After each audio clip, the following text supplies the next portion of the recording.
4, 3, 2, 1. Magnificent liftoff of PSLV C-57 with Aditya L1 on board. दोस्तों, भारत के इसरो ने Aditya L1 को लॉन्च कर दिया है, जो कि सूरज के बारे में बहुत सारी ऐसी जानकारियां जुटाने की कोशिश करेगा जिसकी जानकारी आज तक वैज्ञानिकों को बिल्कुल भी नहीं है। ये ऐसी जगह पर जाकर सूरज की स्टडी करेगा जहां पर धरती और सूर्य के गुरुत्वाकर्षण का मध्य भाग होता है, यानी वहां पर न तो सूर्य का गुरुत्वाकर्षण काम करता है और न ही पृथ्वी का। ये बिल्कुल ठीक उसी जगह पर रहकर सूर्य के बारे में बहुत सारी जानकारियां जुटाने वाला है। लेकिन हम आपको सूर्य से जुड़े कुछ ऐसी बातें बताएंगे, कुछ इंटरेस्टिंग फैक्ट्स बताएंगे जिन्हें जानकर आप भी सच में हैरान रहने वाले हैं कि सूर्य, जिसे हम सिर्फ दिन और रात का जनक मानते हैं, वह हमारी धरती और हमारे जीवन के लिए कितना महत्वपूर्ण है। सूर्य को हमारे सौरमंडल का पिता भी कहा जाता है, इसलिए हमारे पूरे सौरमंडल को सूर्य मंडल कहा जाता है। किसी भी ग्रह पृथ्वी, मंगल या फिर बृहस्पति को सौरमंडल का पिता नहीं कहा जाता, बल्कि सूर्य ही है जिसकी वजह से ये सौरमंडल एग्जिस्ट करता है। सूर्य को हमारे सौरमंडल का पिता कहना कहां तक सही है, इसका अंदाजा आप इस बात से लगा सकते हैं। जैसे एक पिता अपने परिवार का हर तरह से ख्याल रखता है, वैसे हमारा सूर्य हमारी पृथ्वी पर जीवन से जुड़ी हर चीज का कारण भी है और कर्ता भी है। आज की वीडियो में हम आपको सूर्य से जुड़ी कुछ ऐसी ही जानकारियां देंगे जिसे जानकर आप सचमुच हैरान रह जाएंगे। सूर्य या सूरज हमारे लिए कितना महत्वपूर्ण है, ये आप सोच भी नहीं सकते। वह हमेशा रोशनी और गर्मी देता है, जिससे धरती रहने के लिए एक सुखद और रोशन जगह बनती है। सूरज के बिना धरती बिल्कुल ठंडी और अंधेरी होती, जैसा कि सूर्य से दूर के ग्रह आज भी हैं।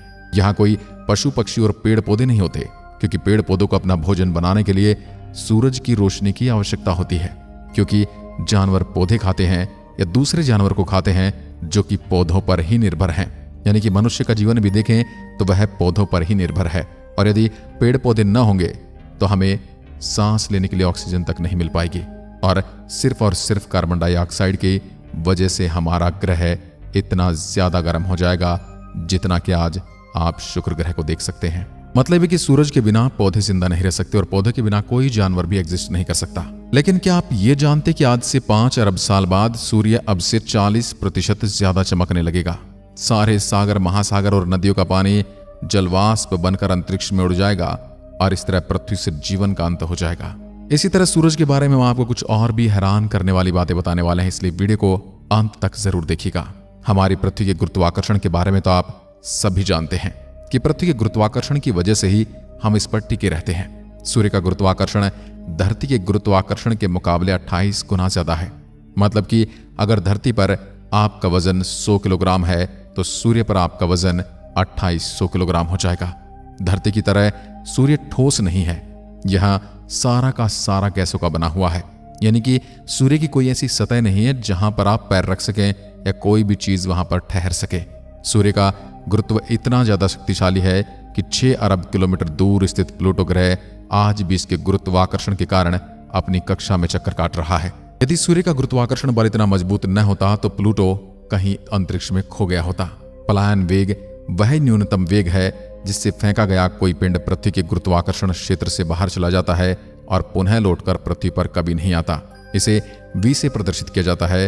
यदि हम पृथ्वी के पलायन वेग की बात करें तो यह 11.2 किलोमीटर प्रति सेकंड की गति से जो भी चीज पृथ्वी के विपरीत दिशा में बल लगाकर उड़ेगी, यह इस गति से जाएगा, वो कभी भी लौट कर पृथ्वी पर वापस नहीं आएगा। उसी तरह सूर्य का पलायन वेग 617.5 किलोमीटर प्रति सेकंड है, यानी कि यदि आपको सूर्य के धरातल से वापस निकलना है, सूर्य से पलायन करना है, तो आपको 617.5 किलोमीटर प्रति सेकंड की रफ्तार से निकलना होगा। प्रकाश सूर्य से प्लूटो तक पहुंचने में 5 घंटे 30 मिनट का समय लेता है, वही प्रकाश धरती पर 8.5 मिनट में पहुंच जाता है। जैसे हमारी धरती अपनी दूरी के समक्ष 24 घंटे में एक चक्कर पूरा करती है और उसी से हमारे दिन और रात बनते हैं, ऐसे ही सूर्य अपनी दूरी के समक्ष 25 दिन में एक चक्कर पूरा करता है। यानी कि अगर सूर्य पर भी एक दिन के समय को गिना जाए तो वह हमारी पृथ्वी के 25 दिनों के बराबर होगा।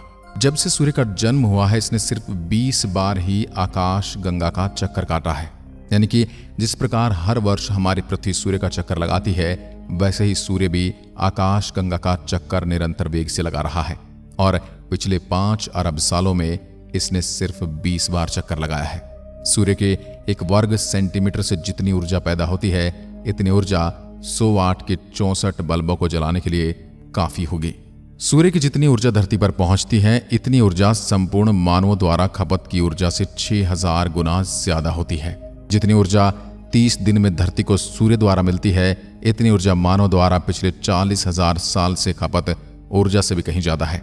अगर मान लें कि सूर्य की चमक एक दिन धरती पर न पहुंचे तो धरती कुछ ही घंटों में बर्फ की तरह पूरी तरह से जम जाएगी। सूर्य आज सबसे अधिक स्थिर अवस्था में है, अपने जीवन के करीबन आधे रास्ते पर है। इसमें कई अरब वर्षों से नाटकीय रूप से कोई बदलाव नहीं हुआ है और आगामी कुछ वर्षों तक ये यूं ही अपरिवर्तित बना रहेगा। 1 अरब 10 लाख साल बाद सूर्य अब से 10% ज्यादा चमकने लगेगा। धरती का वायुमंडल और इसकी नमी अत्यधिक तापमान के कारण अंतरिक्ष में उड़ना शुरू हो जाएगी। आज से 5 अरब साल बाद सूर्य अब से 40% ज्यादा चमकने लगेगा और सारे सागर, महासागर और नदियों का पानी जलवाष्प बनकर अंतरिक्ष में उड़ जाएगा। और हो सकता है उसी समय पर किसी दूर के ग्रह की बर्फ पिघलना शुरू हो जाए, वहां पर जीवन की संभावनाएं भी जन्म ले लें। अब से 5 अरब 40 करोड़ साल बाद सूर्य में सारी हाइड्रोजन खत्म हो जाएगी और यह खत्म होना शुरू हो जाएगा। चाहे दिन हो या रात, आप जब भी यह तथ्य पढ़ रहे हो, कभी भी कुछ कर रहे हो, तो सूर्य द्वारा छोड़े गए 10 लाख अरब न्यूट्रॉन आपके शरीर से गुजर रहे होते हैं। हमारे समस्त सौरमंडल का 99.24% वजन सिर्फ सूर्य का है। सूरज धरती से करीब 15 करोड़ किलोमीटर की दूरी पर है, लेकिन फिर भी प्रकाश की चाल इतनी तेज है कि सूर्य से प्रकाश को धरती तक आने में केवल 8 मिनट और 20 सेकंड का समय ही लगता है। संस्कृत भाषा में सूर्य के कुल 108 नाम है, वहीं विज्ञान की भाषा में से सोलिस कहा जाता है। अगर मान ले कि आप सूर्य की सतह पर रहते हैं, तो आपको धरती पर आने के लिए जो रॉकेट तैयार करना होगा, उसकी शुरुआती गति 617.5 किलोमीटर प्रति सेकंड की होनी चाहिए, यानी कि सूर्य की एस्केप वेलोसिटी 617.5 किलोमीटर प्रति सेकंड है। सूर्य 74% हाइड्रोजन और 24% हीलियम से बना है और बाकी का हिस्सा कई भारी तत्वों जैसे ऑक्सीजन, कार्बन, लोहे और नियोन से बना है।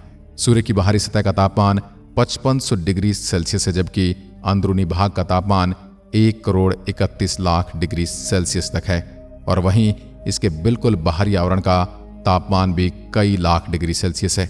सूर्य भारी मात्रा में सौर वायु उत्पन्न करता है, जिसमें इलेक्ट्रॉन और प्रोटॉन जैसे कण होते हैं। ये वायु इतनी तेज, लगभग 450 किलोमीटर प्रति सेकंड और शक्तिशाली होती है कि इसमें मौजूद इलेक्ट्रॉन और प्रोटॉन सूर्य के शक्तिशाली गुरुत्वाकर्षण से बाहर निकल जाते हैं और वो हमारे सौरमंडल में प्रवेश कर जाते हैं। धरती जैसे शक्तिशाली चुंबकीय क्षेत्र वाले ग्रह ऐसे कणों को धरती के पास पहुंचने से पहले ही रोक देते हैं, बल्कि अन्य ग्रहों पर ये सीधे जाकर टकराते हैं। इसी कारण यदि आप मंगल या चंद्रमा पर होंगे तो सबसे ज्यादा खतरा आपको इन्हीं चुंबकीय कणों से होगा और यही कैंसर का कारण भी बनते हैं। सूर्य ग्रहण तब होता है जब चांद धरती और सूर्य के मध्य आ जाए। यह स्थिति ज्यादा से ज्यादा 20 मिनट तक रह सकती है। सूर्य के द्रव्यमान यदि वजन की बात करें तो 1.989 × 10 की पावर 30 किलोग्राम है। हर सेकंड सूर्य में 7 crore ton hydrogen, 6 crore 95 lakh ton helium में बदलती है और बची 5 लाख टन गामा किरणों में बदल जाती है। हर सेकंड सूर्य का द्रव्यमान 50 लाख टन कम हो जाता है। सूर्य के अंदरूनी भाग की सघनता धरती पर मौजूद पानी की घनता से 150 गुना ज्यादा है। सूर्य के केंद्र से जो ऊर्जा उत्पन्न होती है उसे इसकी सतह तक आने के लिए 5 करोड़ साल लग जाते हैं। सूर्य की सतह का क्षेत्रफल धरती के क्षेत्रफल से 11,990 गुना ज्यादा है। अब से 7 अरब 70 करोड़ साल बाद सूर्य लाल दानव का रूप धारण कर लेगा। यह लगभग 200 गुना बड़ा हो जाएगा और बुध ग्रह तक पहुंच जाएगा। उस समय धरती पर जीवन समाप्त हो चुका होगा। 7 अरब 90 करोड़ साल बाद सूर्य एक सफेद बोने में बदल जाएगा। तब इसका आकार सिर्फ शुक्र ग्रह के जितना होगा, यानी कि इसका आकार सिकुड़ जाएगा। एस्ट्रोनॉमी और एस्ट्रोफिजिक्स के जानकार मानते हैं कि अगले 5 करोड़ सालों तक सूर्य को कुछ नहीं होने वाला है, लेकिन इसके बाद सूर्य की ऊर्जा कम होने लगेगी और यह बुध और शुक्र को निगल जाएगा। इससे सूर्य का आकार बढ़ जाएगा।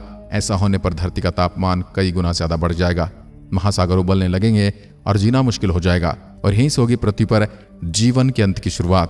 पृथ्वी पर उथल पुथल मचाने के बाद सूर्य एक सफेद बोने तारे यानी व्हाइट ड्वार्फ स्टार में बदल जाएगा और अगर किसी वजह से सूर्य ब्लैक होल में भी बदल गया तो यह इतना मामूली ब्लैक होल होगा कि ब्रह्मांड में इसके होने या न होने से कोई खास फर्क नहीं पड़ेगा। इस ब्लैक होल की सीमा सिर्फ 3 किलोमीटर की होगी। नॉर्वे इकलौता ऐसा देश है जहां सूर्य लगातार 3.5 महीने तक चमकता रहता है। धरती पर हर जगह 360 दिनों में एक बार सूर्य ग्रहण जरूर लगता है। साल में ज्यादा से ज्यादा 5 बार ही सूर्य ग्रहण लगता है। सूर्य ग्रहण 7 मिनट 40 सेकंड तक रहता है, मगर संपूर्ण सूर्य ग्रहण 20 मिनट तक चलता है। सूर्य पौराणिक कथाओं में एक मुख्य देवता रहा है। वेदों में कई मंत्र सूर्य के लिए हैं। यूनानियों ने इसे हेलियोस कहा है और रोमनों ने इसे सोल कहा है। पौराणिक संदर्भ में सूर्यदेव की उत्पत्ति के अनेक प्रसंग प्राप्त होते हैं। यद्यपि उनमें वर्णित घटनाक्रमों में अंतर है, किंतु कई प्रसंग परस्पर मिलते जुलते हैं।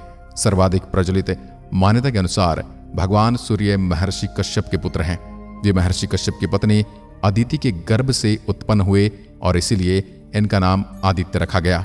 और आज भारत ने जो यान इस पर भेजा है उसको भी आदित्य L1 नाम दिया गया है। तारों के जन्म एक सच्चाई ये भी है कि तारे हमेशा जुड़वा पैदा होते हैं। एक अकेला तारा कभी भी जन्म नहीं लेता। ये 3 और 2 ग्रुप में जन्म लेते हैं, लेकिन बाद में तारे अपने ग्रुप से अलग हो जाते हैं। तारा अपनी कक्षा में गति करता हुआ कहीं दूर निकल जाता है और अपने एक सौर परिवार का निर्माण करता है। सूर्य के साथ भी कुछ ऐसा ही हुआ था। हो सकता है सूर्य का जुड़वा भाई अपने अलग सूर्यमंडल में अलग अलग ग्रहों का पालन पोषण कर रहा हो, और हो सकता है कि उसके पास भी पृथ्वी जैसा कोई जीवित ग्रह हो जहां पर जीवन हो और हम जैसे लोग भी हों। आज की वीडियो में बस इतना ही। इसके बारे में आप क्या सोचते हैं कमेंट में लिखकर जरूर बताइएगा। एक बार फिर मिलते हैं, तब तक के लिए नमस्कार, जय हिंद, जय भारत।